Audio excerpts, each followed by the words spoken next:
Hey there, little ones. Are you ready for an amazing story? Today, here at Avocado House Fables, we're going to talk about the Little Red Riding Hood. This fable is going to highlight the importance of being cautious and vigilant when talking to strangers. Let's dive into this tale together. Once upon a time, in a small village nestled at the edge of a great dark forest, there lived a little girl who was known by the name of Little Red Riding Hood. She got her name from the bright red cloak with a hood that her grandmother had made for her, a gift so beautiful that she wore it every day. One morning, Little Red Riding Hood's mother asked her for a special request. "Take this basket of goodies to your grandmother," she said, "who lives in the woods. She's not feeling well, so we must be kind and help her." And so, with her basket in hand and a cheerful heart, Little Red Riding Hood set off on her journey. But little did she know, danger lurked in the woods. Deep within the forest, a cunning wolf was watching. He had been waiting for an opportunity to trick the innocent little girl and her grandmother. When he saw Little Red Riding Hood skipping along, he quickly devised a wicked plan. The wolf approaches Little Red Riding Hood on the path and says, "Well, well, what do we have here? A young lady on her way to Grandma's house? How lovely!" "Oh, hello, Mr. Wolf. Yes, I'm off to visit my grandmother. She lives just beyond these trees," replied Little Red Riding Hood. Now, you might wonder why Little Red Riding Hood didn't suspect the wolf right away. After all, he was big and had sharp teeth, but she had been raised to be polite and trusting. She didn't realize the danger until it was almost too late. "And what are you carrying in that basket, young one?" "Cakes and wine, I presume?" asked the wolf. "Yes," she said. "It's for my grandmother. She's very ill." The wolf, hearing this, knew exactly what to do. He smiled, plotting his next move. "How thoughtful of you," he said.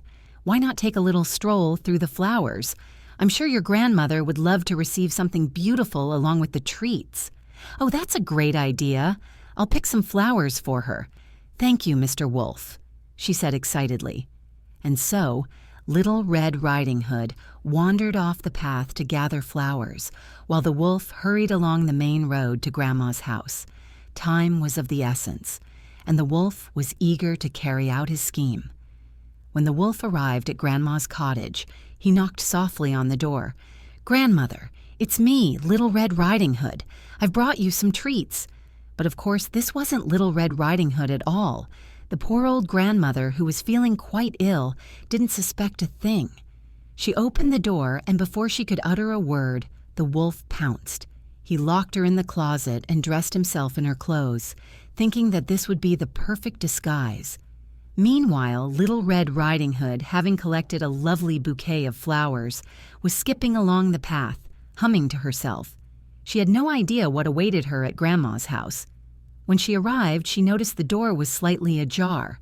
She called out, "Grandmother, it's me. I've brought you some treats."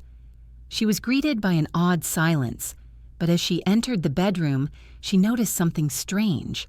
Grandma's voice sounded a little different. "Grandmother, what big ears you have," said Little Red Riding Hood.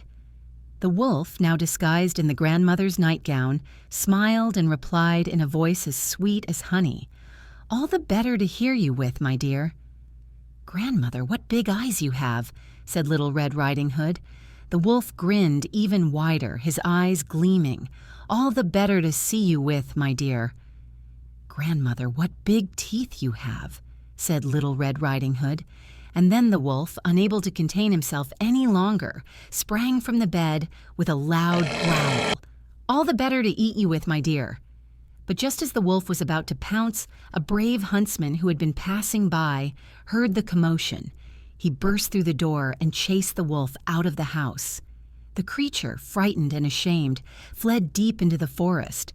With the wolf gone, Little Red Riding Hood and her grandmother were safe. The huntsman freed Grandma from the closet and made sure she was well taken care of. Little Red Riding Hood learned a valuable lesson that day. Never stray from the path, and always be cautious, even with those who seem friendly. And so they all lived happily ever after, knowing that good can triumph over evil. as long as one has courage and kindness in their heart. What was your favorite part of the story? If you enjoyed this tale, don't forget to give our video a big thumbs up and subscribe. Do you think someone would enjoy this story too? If so, make sure to share it with them. Thanks for listening, and we'll see you next time for another amazing fable with Avocado House Fables.